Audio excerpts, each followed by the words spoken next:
What's up, everybody? Welcome back to another episode of the Infusion Breakdown Show. As always, it's your boy Joshua Freeman. To my left, I got Mr. Bryan Carey. To my right, I got Mr. Desmond Tillmon. How you guys doing? Doing fine. You enjoying your apple? Yeah. How you doing? You tired? Outstanding. You look tired, man. You good? Yeah, bro. I feel like we are slaving for the man in here. But today we got two questions. The first question is going to be, does positive experience have the same potential to shape us as negative ones?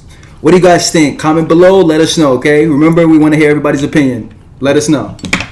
So, I thought you was going blind. But who wants to take this first? I don't know. Absolutely. Next question. I'm messing with you. Let me take that first. Sure. Do I think positive experience has the same power to shape as negative? No. Absolutely not. So, I have a question for you guys. It's kind of rhetorical. But just think about the amount of time that you spend thinking about good things versus bad. Good things versus bad. Okay. Yeah. I don't. You don't? Good things. I don't like believe what? that. Good things like what exactly? How often do I think about good things versus Positive bad? or negative experiences? Because you yourself, you said that you're a narcissistic person. Like right? past positive and negative experience? Yeah. Oh, okay. And you say you don't? As a narcissist, you're constantly trying to reevaluate yourself. Yes. So you said, how often do I think about good versus bad? Positive experience you have versus negative ones. I don't think about my positive experiences. So you don't think about them all. No, I don't.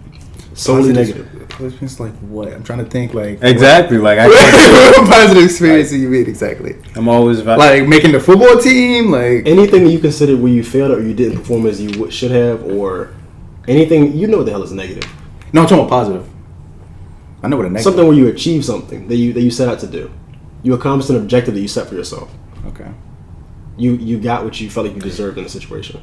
I'm pretty bad at bragging about doing stuff that I did good at in the moment, to where I don't really think about it after that. Like, I think about the video that I made at work. Mm-hmm. That was probably the most I've bragged about something in a long time, because it was the first time I did it. But if I was to shoot another video right now and it'd have been just as good, I probably wouldn't talk about it after I did it.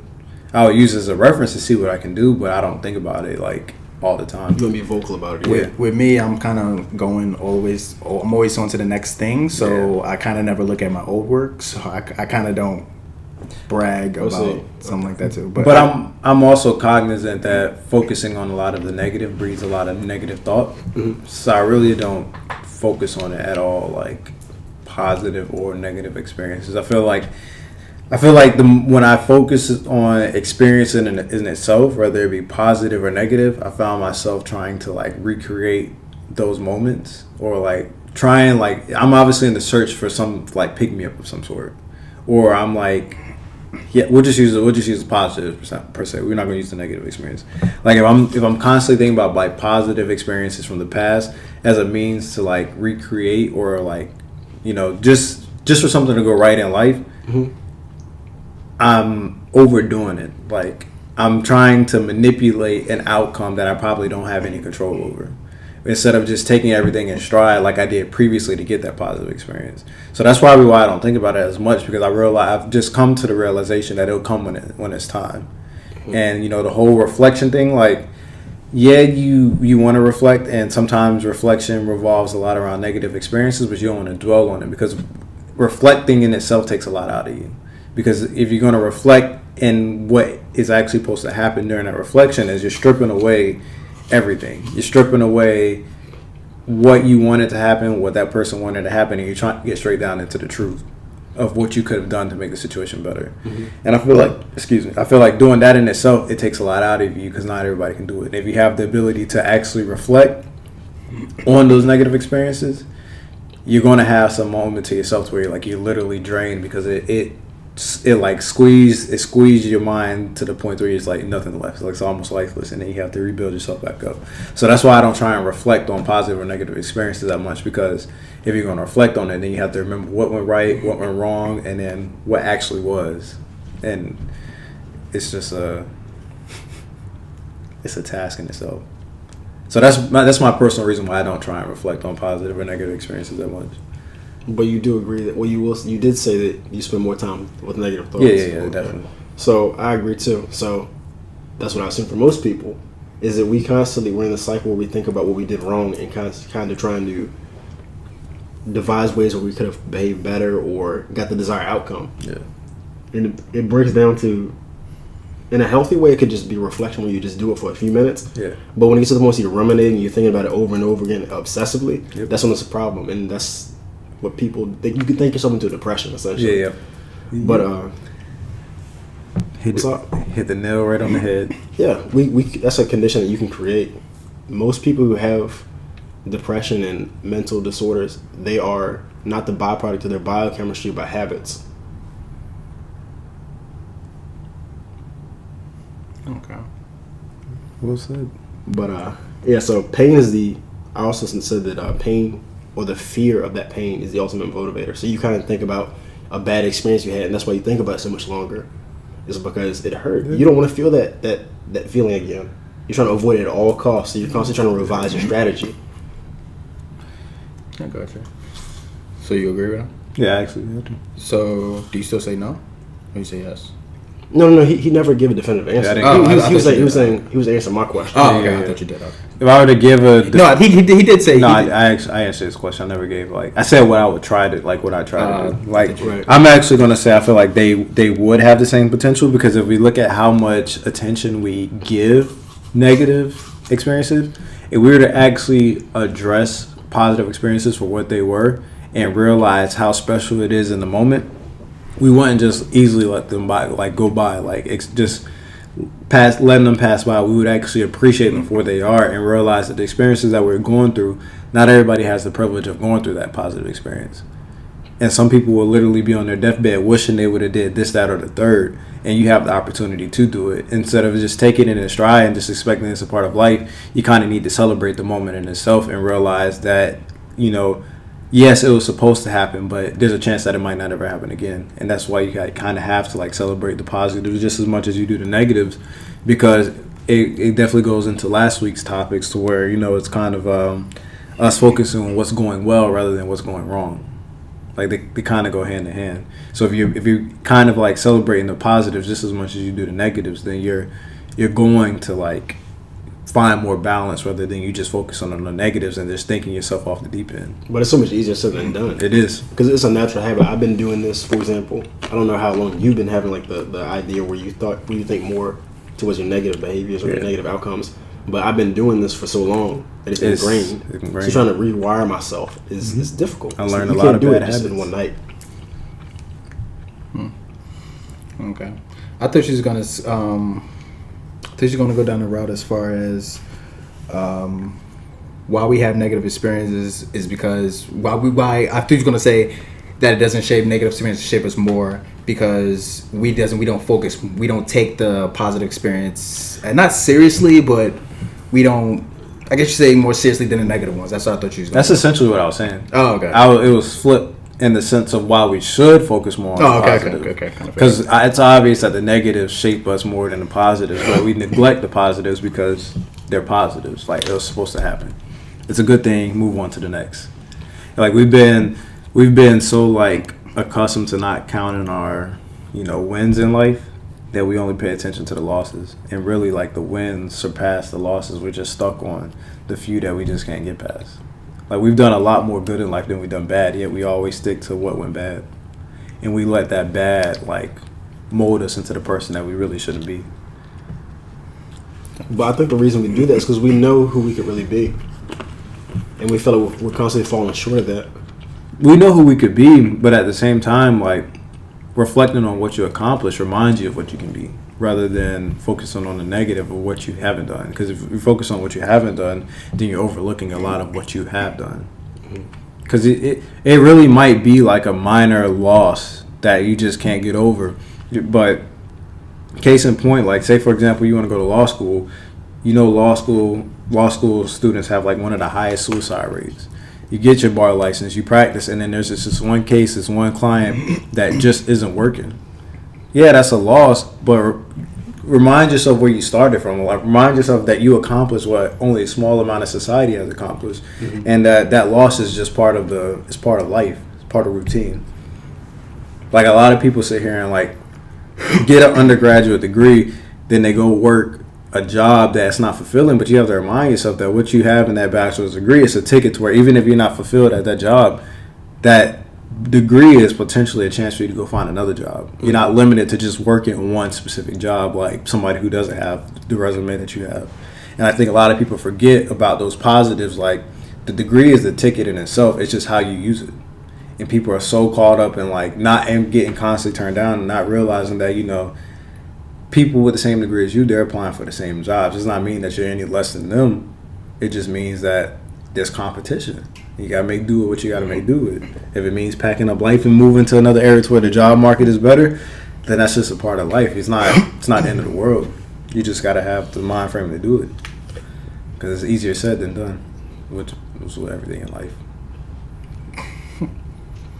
Yeah, basically. I actually agree with Bryan though. As far as when the question does positive experience have the same potential to shape us as negative ones, you surprised? No, I was thinking while I was writing this, I was thinking like, am I gonna be pessimistic today? Am I gonna be Desmond, or am I gonna be hopeful? I've actually been the optimistic one today. Lately, you kind of have. I mean, I'm not gonna lie. What the hell out of here? What show is this? But yeah, I said no. Simply because negative experiences, I feel they mean. I guess they can affect us more than a positive experience can impact us positively, and that could be going back to a person not thinking about the positive experience more. But I just feel life can leave you physically, mentally, and emotionally scarred. That's because we're conditioned to think that way. You said that's because we're conditioned. Yeah, like think about what we just said. Like, we're conditioned to always think about the negatives, but it's really, really hard to think about the positives.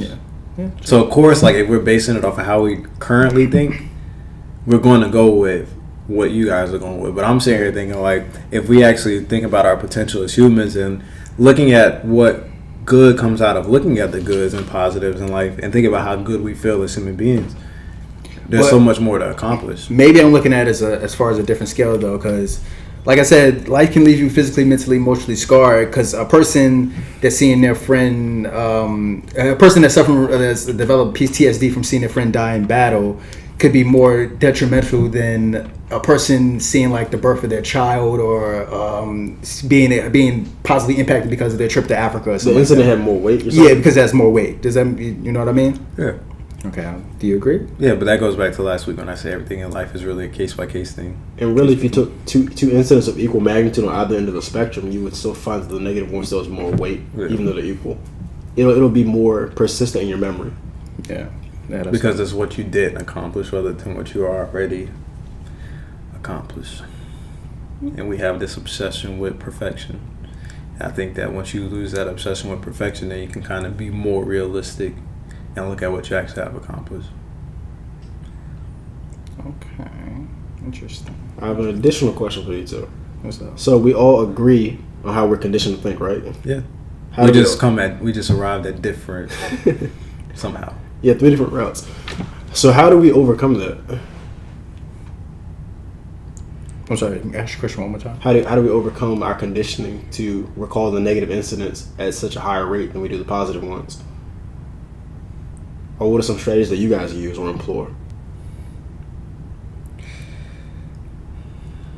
You know, everything is in theory, but like I said last week, one of the ways that I have started it is just with how I like raise my son with his mom. It's just like appreciating the small victories rather than looking at what he doesn't do right, because it's really easy for me at 24 years old to look at what I haven't accomplished versus what I have, and really get, you know, in this, like you just said, self-infliction, like depression through self-infliction. And it's like, it's really easy for me to get down that, but it's hard for you to sit here and look at a 1-year-old and say what you're doing wrong versus what you're doing right, because a 1-year-old doesn't know right versus wrong. Mm-hmm. It's really just like trying to reinforce everything he does through positive reinforcement instead of negative. So I feel like in start, it has potential to start with you, but, you know, Lord willing it, you have the ability to start through something else, then you do it through something else. Like, I know a lot of things that come through life, it has to start with you, but I feel like for my case in point, like, it's easier for me to do it through my son because I see him every day. Mm-hmm. and I know that if I'm treating him right, then I'm gonna treat the next person right. So it's one of those things where, like, as a narcissist, I know that I'm always gonna look at myself more.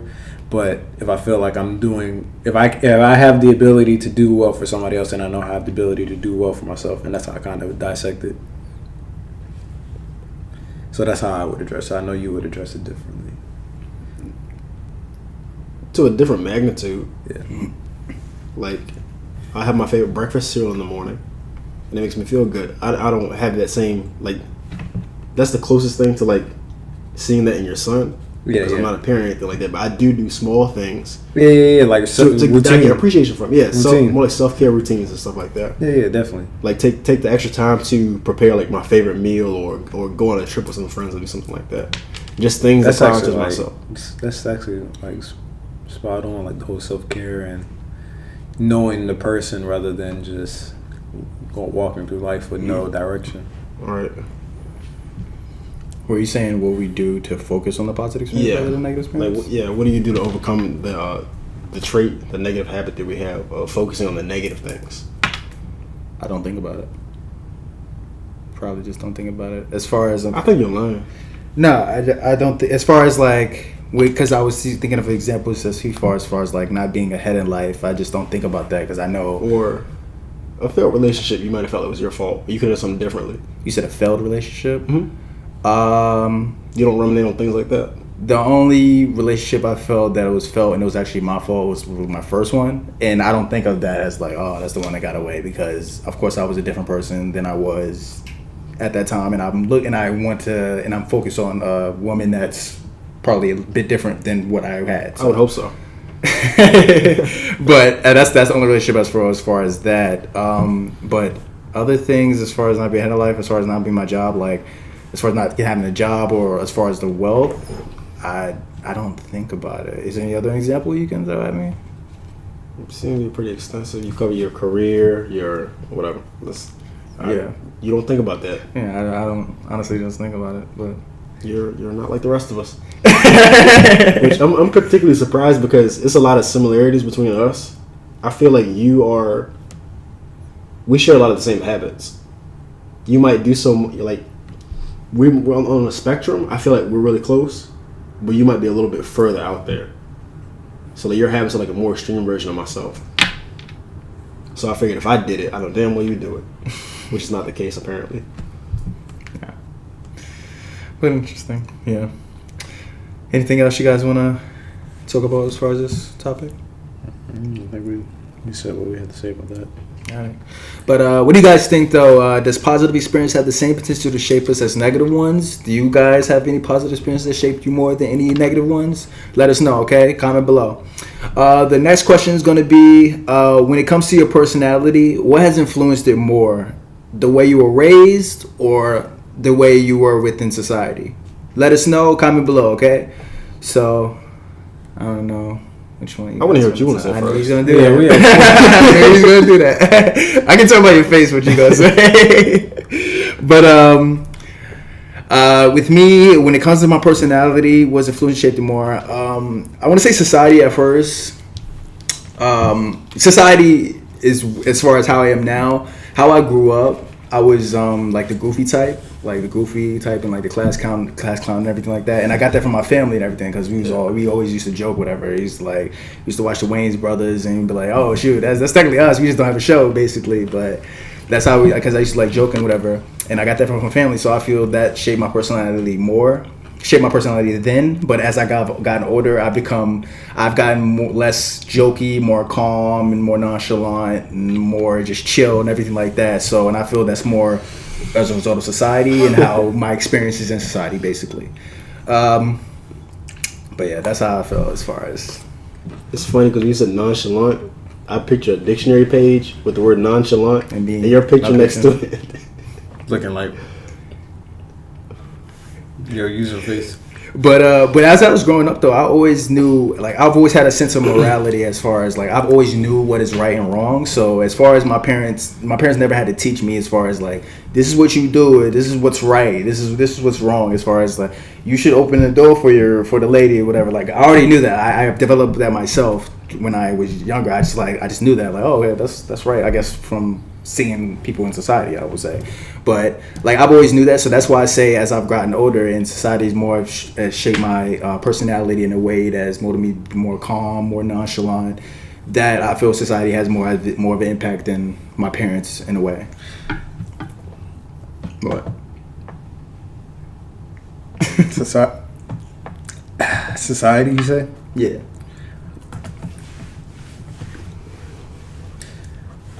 So I'm gonna say both equally. Okay. For you. Yeah, but I'm gonna play it. So both equally theoretically, but for me in particular, I'm gonna say how I was brought up. I'm not gonna say raised because you raise chickens, you don't. So I'm gonna say how I was brought up. And the reason why I say how I was brought up is because I was brought up as a middle child, and the middle child is always one who's more connected emotionally because they watch how the sister was, or how for me my sister was raised, and then I'll see how my brother was raised, and I kind of like am Are you feeling any animosity? Nah. Are you writing down any lists? Are you checking it twice? You know how many times I have have the care to do it all. And I think like you know where I was going to? Yeah. Okay. I think like just from being in the mix and being able to understand like my parents better than, you know, my siblings, and being able to understand my parents better than what they think I can, because I'm very quiet, reserved. Like I watch everything. I've always been the type to where even with family to where I sit back and I listen before I decide how I want to approach you. And so I feel like since I sit back and I listen and decide how I want to approach you, society can only have so much impact on me because I'm filtering what I'm allowing in and out. Mm-hmm. So I can say like obviously during the peer pressure years, you could say society shapes me a lot more than my parents, because you want the Air Force Ones, you want the baggy clothes, you want the big shirts, you want to have the girl. But when you strip all of that away and you look at how you actually interact with people, I feel like my parents definitely have more of a role or how I was brought up, because it's still prevalent today. Like the Desmond you see now is no different than the Desmond you saw before. I might have been a little bit more outspoken before, but that's just like from me realizing my limitations as far as like how much I could talk before I'm just like, all right, that's enough. Or how much I could do before, you know, that's just enough.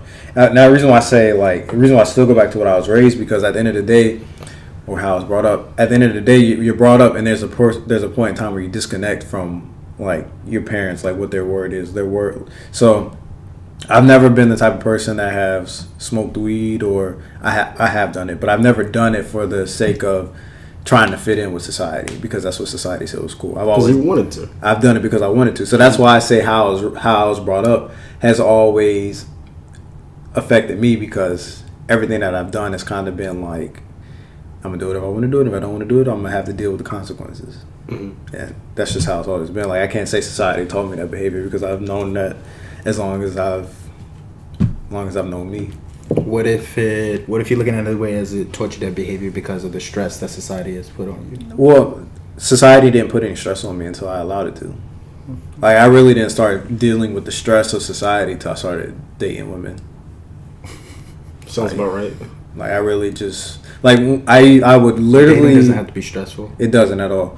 I would literally like go through middle school and high school and wonder why there was so much drama. Like, why do people give each other so much power to ruffle their feathers? I never understood it until like I started like interacting with women more, and I realized like everything is lost in translation. Like everything is about perceptions. Like, old girl over here thinks one thing of the other girl over here, other girl over here thinks another thing of other girl over here, and it's all, when you get down to it, it's all rumors. Like they actually could connect, but because there's hearsay, like he say she say type BS, then there's this misconception that, you know, these two are two completely different girls and now they hate each other, when really they've never held a conversation. And so I'm just like, yo, like y'all are literally like disposing yourself to all these other people, and you really don't even know your own true value. Like I knew my true value, and it was like just staying to myself.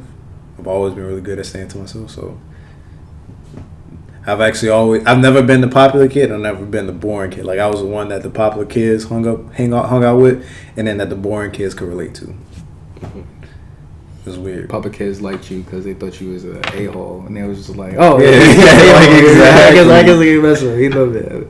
But yeah. Like I was the kid that could make all the smart comments and like never catch no BS for it, because the smart comments wasn't me hating. The smart comments was me trying to understand, and I still do it to this day. Mm-hmm. Like I don't ruffle feathers, but like one of my coworkers, she's like always like outgoing, just saying whatever comes to her mind, and I'm just like yo, like there's no filter. Like you don't ever stop and just think in your head like what I'm saying isn't something I should say. Mm-hmm. And she's like, no, whatever I said, whatever comes to the tip of my tongue, I say it. And I'm just like,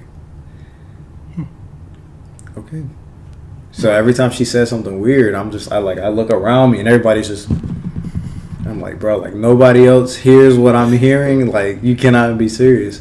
But it's kind of like when you learn to accept who you are as a person, you really don't like ever feel some type of way about how somebody carries themselves, because you're comfortable in your own skin. Like it takes me a while to like warm up to you, and that's just because what I perceive to be normal and what you perceive to be normal is different. Mm-hmm. But once you strip that away, then like you really see that everybody moves the same. It's just the intentions, what they want out of life. Okay. So I agree with you said society, right? Yeah. I agree with you, because who I am now is much different than who I was when I was younger. So I looked at it from the perspective of what is a personality. So our personality is who you truly are naturally. Then you lump all these different defense mechanisms you've acquired through life on top of that, and they affect how you maneuver around people. So as my younger self, I was more carefree, more outgoing. What else? Damn, we all had all the freedom, huh? And I was raised in like a really loving environment. So when I was around people and I saw how like they had trust issues towards each other and doing things like lying to each other and stuff like that, it was a bit of a shock, being like kind of naive. So over the years, I've grown more analytical, and it's constant. So that's my mechanism for being around people. I guess I can understand that, because that's what I grew up like. So my parents aren't like that, but my mom's side of the family is like that. And since I experienced all that at a younger age, I kind of realized that that's how everybody was. Mm-hmm. I didn't let you say me. It was just like me taking the information. And that's what I realized. That's how I realized everybody has ulterior motives at the end of the day. Everybody wants different out of life. Right. But we all want the same at the end of the day. Like we all want some form of good. Like we want the maximum amount of good. It's just how we obtain that maximum amount of good. But see, I feel like I have to be analytical like this. Yeah, you do. Because I don't want to be taken advantage of. Yeah. No one likes that. So yeah, especially coming from where you all were saying, where like y'all were really carefree and vocal, and like I've never really been the vocal type. Mm-hmm. I never said that. I never said I was carefree. Well, you were like talking about like joking and goofy and all. Different than you currently are. Yeah. And now that's not necessarily vocal, but not really. So you just looking at somebody and they laugh at you. Got that kind of magic. Like booty time. Tippy. But I got you. What do you guys think that when it comes to society, people in society are they people in society more shaped by how they grew up as far as their parents, society. Or is it more about society? I'm actually going to be I actually don't know what my answer is based off of how y'all say it, because y'all were originally one way and then y'all grew up another way. Like my parents are, like as I said before, my parents are Navy officers, so the micromanaging is who they are. Mm-hmm. And so like they've always been like, I want to raise my kids a certain way on how I know society is. So how I was brought up off of the understanding of what society was going to be. Whereas y'all have had like this loving, caring environment, and then y'all come out into the real world and it's like, oh, what's really effed up out here? Exactly. Whereas I was brought up already thinking that. Well, not to say like you, but like his example per se is like, like I was really carefree. I like the whole trust issues thing. Because I could use my joking to mask the pain. So you never know. So, but yeah. But did you answer the question? I was about to. Oh. I said society still. Because you look at a lot of the ways people are the way they are most times because they're hurt. Yeah. And what it is very cyclical. I've heard this being said before. It's people hurting people. So someone else, they didn't adequately deal with something, or they felt like they were given the wrong hand, or the situation didn't pan out like they wanted to, felt like they were mistreated.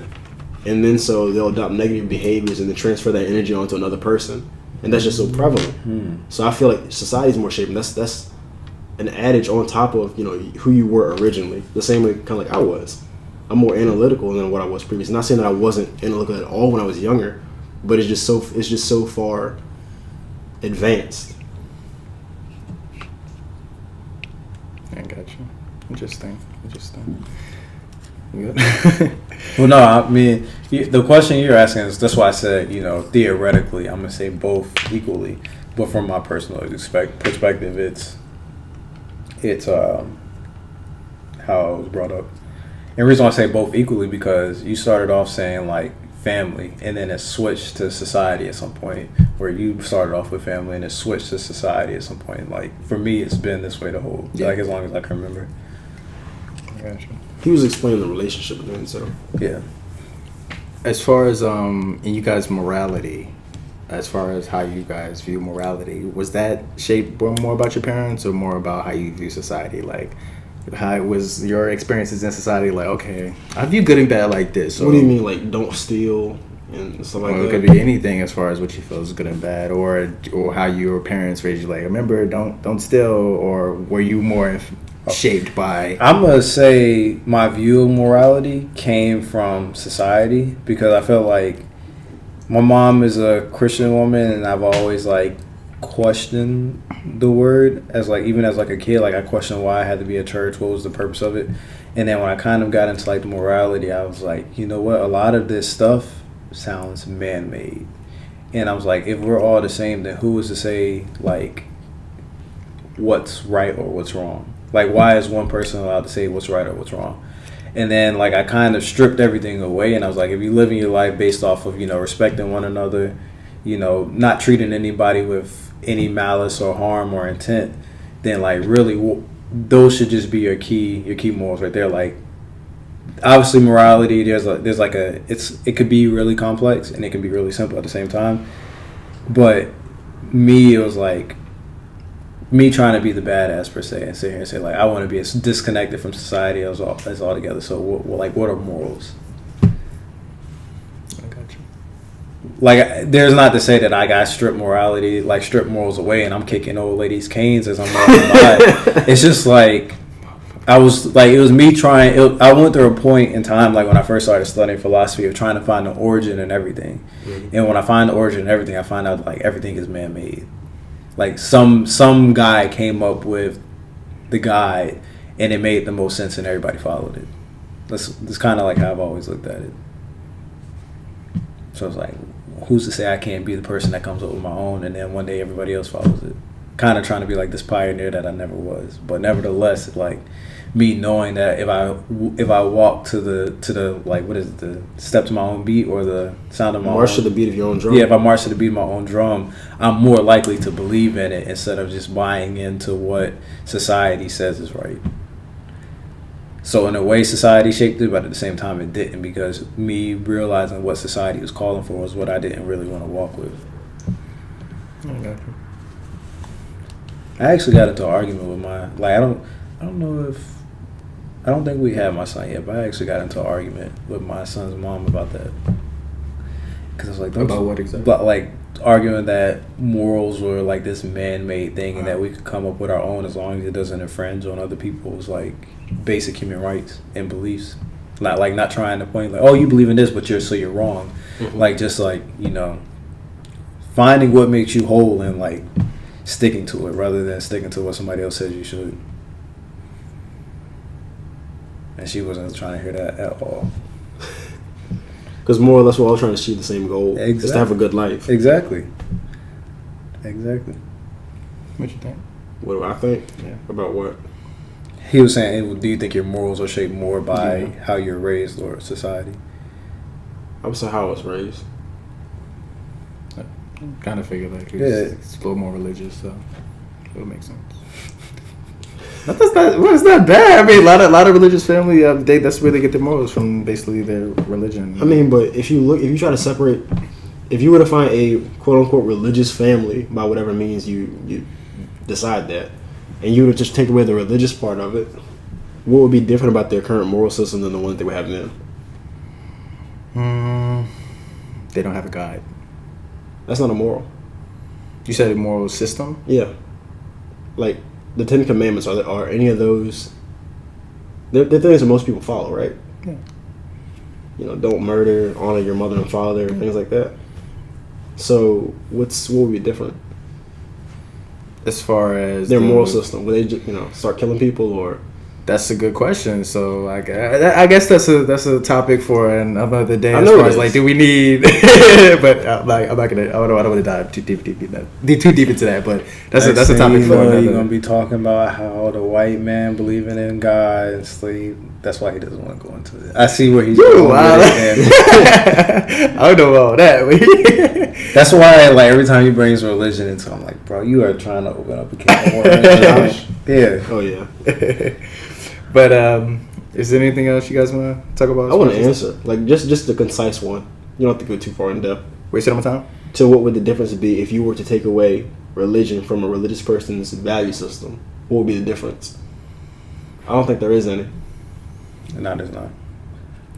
Because if you would give somebody those rules, I really don't think that there'd be an outcry for it. So, like, for example, they have... I mean, if you give somebody those rules as far as without a religion, they will still be able to follow them. And they wouldn't have a problem with it, right? Yeah. I don't think you need a religion to actually follow those types of rules. But I got you. So most religious rules are, quote, the Christian religious rules are widely accepted, right? Even by non-Christians. Maybe.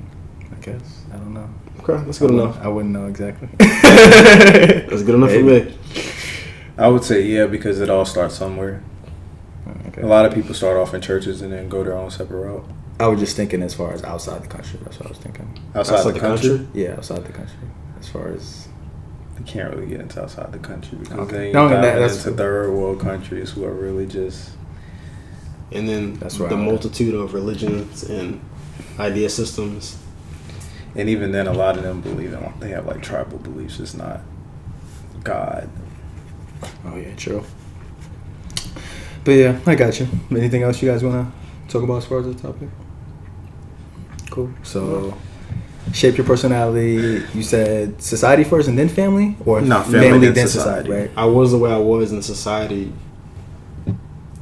kind of did the rest. Gotcha. And you said which one is most, family or society? I said family. Family's most, okay. Gotcha. But what do you guys think, though, when it comes to your personality? What has influenced your personality the most? Is it your family or has it been society? Has it been in your experiences? Let us know, okay? Comment below. But thank you guys for tuning in. That's our episode for this week. As always, it's your boy Joshua Freeman. To my left, I got Mr. Bryan Carey. To my right, Mr. Desmond Tillmon. Remember, comment below. We want to hear everybody's opinion. We'll see you guys next time. Peace.